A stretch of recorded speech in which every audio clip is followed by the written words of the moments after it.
బాలినేని శ్రీనివాసరెడ్డి గారు పేదల పక్షముగా పోరాడు నిమిత్తమై ఇళ్ల పట్టాల కోసమై ఎదుగో ప్రభు మీ దాసుడు ప్రయాసపడుతూ ఉంటుండగా ఎదుగో మీ దాసుని మీద మీ ప్రత్యేకమైనటువంటి మీ కృప మెండుగా మీరు అనుగ్రహింపచేయండి.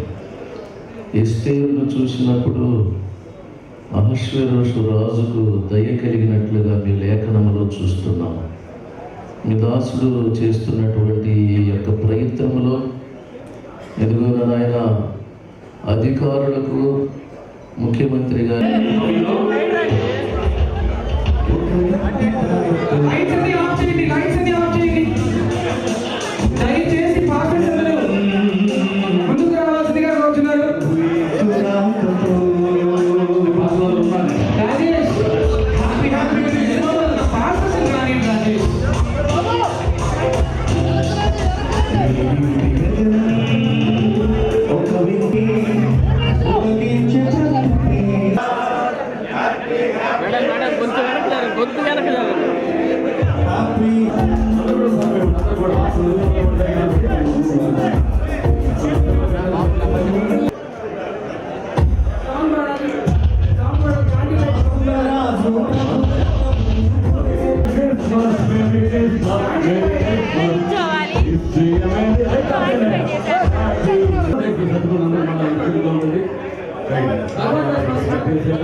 అలాగే ఇక్కడ విచ్చేసిన ఫాస్టర్స్కి మా పిలుపు మేరకు ఇక్కడ విచ్చేసిన ఫాస్టర్స్కి అట్లాగే వైఎస్ఆర్సీపీ కార్యకర్తలందరికీ నా ధన్యవాదాలు తెలుపుకుంటున్నాను.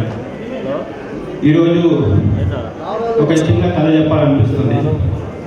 2014 వరకు ఈ ఓడిపోయిన వరకు నువ్వు ఎప్పుడు అంత రాజకీయాన్ని పట్టించుకునేవాడిని కాదు, వచ్చి క్యాన్వాస్ చేసేవాడిని అంత పట్టించుకునేవాడిని కాదు. ఒక దెబ్బ తగిలిన తర్వాత నాకు జీవితం మీద అర్థమైంది. 2015లో నేను ఫస్ట్ ఇక్కడ ఒంగోలుకి వచ్చి ఫస్ట్ క్యాన్వాసింగ్ ఎలక్షన్ ఎలా చేద్దాము ప్లాన్ చేసేటప్పుడు నాకు ఒక ఈనాడు జర్నలిస్ట్ ఒకడు నన్ను కూర్చోబెట్టుకొని ఒక విషయం చెప్పాడు మా నాన్న గురించి. అది ఇంకా నా మనసులో ఇంకా అట్లాగే కుదురిపోయింది. ఒక చిన్న యాక్సిడెంట్ జరిగింది. ఆ ప్రోగ్రామ్కి పెద్ద నాయకులు చాలామంది వచ్చినారు. ఆయన ఏమన్నాడంటే నేను మీటింగ్ లేట్కి వెళ్ళాను, ఎవరెవరు వచ్చారో నాకు తెలియలేదు. సో పక్క జర్నలిస్ట్ని అడిగాను, ఎవరెవరు వచ్చారబ్బా అంటే ఆయన మావుంట గారు వచ్చారు, కన్నం బలరాం గారు వచ్చారు, రామచంద్రనాథన్ గారు వచ్చారు, దేవిరాజు గారు వచ్చారు, ఇదే హరిబాబు గారు వచ్చారు, ఇంకా కొన్ని నాయకుల పేరు చెప్పి లాస్ట్లో వాసన్ గారు వచ్చారు అన్నాడు. దీంట్లో నీకు ఎంత తేడా అనిపించిందో తమ్ముడు అన్నాడు. ఏం లేదు కదా అన్నా. మాగుంట గారు అన్నారు, బలరాం గారు అన్నారు, ఇంకొకరు అన్నారు, కానీ వాసంగా అన్నాడు. అది గుర్తుపెట్టుకోండి. అంటే మళ్ళీ మీడియా వాళ్ళు వక్రీకరించండి, ఏమో తక్కువ చేయట్లేదు, అందరు పెద్ద నాయకులే. నేను చెప్పిన పేర్లు అందరు మనుషులు పెద్ద నాయకులే. ఆయన చెప్పింది ఒకటే తేడా తమ్ముడు, మీ నాయకుడు కన్నా కూడా వాళ్ళ ఇంట్లో మనుషులు ఫీల్ అవుతారు ఒంగోలు ప్రజలు అన్నాడు. ఆ రోజు నుంచి నాకు క్యాన్వాసింగ్ విధానం మారింది, నా ఆలోచన విధానం మారింది. ఇంకొకటే మార్నింగ్ నాన్న ఫోన్ చేశాడు, ఈ ఫాస్టర్స్ మీటింగ్లో ఈ పట్టాల గురించి మాట్లాడమని చెప్పాడు. నాకు అవకాశం ఇవ్వకుండా వాళ్ళు అందరూ మాట్లాడేశారు. కాబట్టి ఇంకొక రిక్వెస్ట్ చేస్తున్నాను, మీ ఫాస్టర్స్ అందరినీ మీ వాసన కోసం, ఆయన గెలుపు కోసం మీరు అందరు ప్రే చేస్తారని కోరుకుంటూ, అట్లాగే ప్రతి ఒక్కరికి క్రిస్మస్ శుభాకాంక్షలు తెలుపుకుంటూ సెలవు తీసుకున్నాను. థ్యాంక్ యూ బాబు. ఏదేమైనా అల్టిమేట్గా మనకి అందరి యొక్క సమావేశం అంతా చాలా చక్కగా నిర్వహించారు. అయితే పాస్టర్స్ అందరూ కూడా ప్రార్థన బలం ఎక్కువగా ఉంటుంది కాబట్టి నెక్స్ట్ ఎలక్షన్స్కి మరి బాలినేని శ్రీనివాసరెడ్డి గారు అఖండ మెజార్టీతో గెలవాలి. మరి ఈ రోజున మరి 339 కోట్లతో ప్రజలందరి యొక్క దాహార్తిని తీర్చడానికి వాళ్ళు మరి పెద్ద ప్రాజెక్టునే తీసుకొచ్చారు. అది కూడా త్వరలోనే స్టార్ట్ కాబోతుంది సీఎం గారి ద్వారా. దాంతో పాటుగా 10 కాలాల పాటు మరి ప్రజలందరూ కూడా గుర్తుపెట్టుకునే విధంగా మరి 40,000 మంది పట్టాలని ఇవ్వాలి అని చెప్పేసి వారు పోరాటం చేస్తున్నారు. వారి పోరాటానికి మీ ప్రార్థనలో కూడా తోడైతే కంపల్సరీగా సక్సెస్ సాధిస్తామని చెప్పి తెలియజేస్తూ మరి ఓపెనింగ్ సాంగ్ ఉండకూడదు, పేదలకు అడ్డుగా చెప్పేసి ప్రతి పేదవాడికి సంక్షేమ కార్యక్రమంతో ఎలాంటి అవినీతి లేనటువంటి పరిపాలన కొనసాగుతున్న జరుగుతూ ఉంది. గత ముఖ్యమంత్రి అన్నాడు, ఇది రాను రాను ఈ రాష్ట్రం క్రైస్తవుల చేతులకు వెళ్తా ఉంది అని చెప్పేసి. ముఖ్యమంత్రి క్రైస్తవుడు, హోంమంత్రి క్రైస్తవురాలు, గతంలో డిగ్రీ ఉంటే సవాల్ గారు క్రైస్తవుడు అని చెప్పేసి అనేటువంటి దుర్మార్గుడు వంటి మాట క్రైస్తవ దేశాలందుకు మనమందరూ కూడా సిగ్గుపడాల్సిన బాధపడాల్సిన అవసరం ఉంది. అదే క్రమంలో మరి ప్రజలంతా కూడా బుద్ధి చెప్పాల్సిన అవసరం ఉంది. ఈ క్రమంలో మనమంతా కూడా ఆలోచించాలి వాస్తవాన్ని.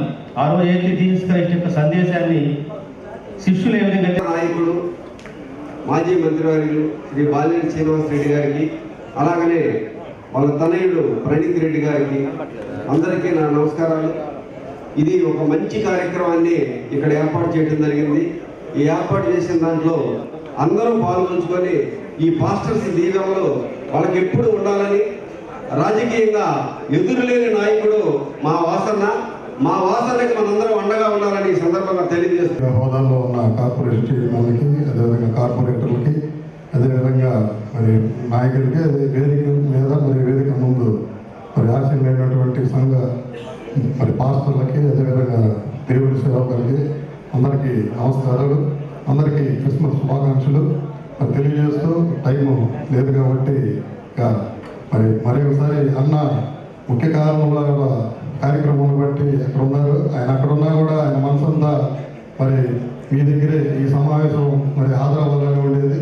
ప్రతి సంవత్సరం ఆయన మరి దేవుని సేవకులకి, అదేవిధంగా సంఘ కాపులకి అందరికీ ప్రతి సంవత్సరం సెమీ క్రిస్మస్ పెట్టి మరి మీ అందరినీ గౌరవించుకోవడం ఆయన ప్రతి సంవత్సరం ఆనవాయితీగా చేస్తున్నాడు. ఈసారి మరి ఆయన లేకపోవడం, వారి ప్లేస్లో వారి తనయులు వచ్చి మీ అందరికీ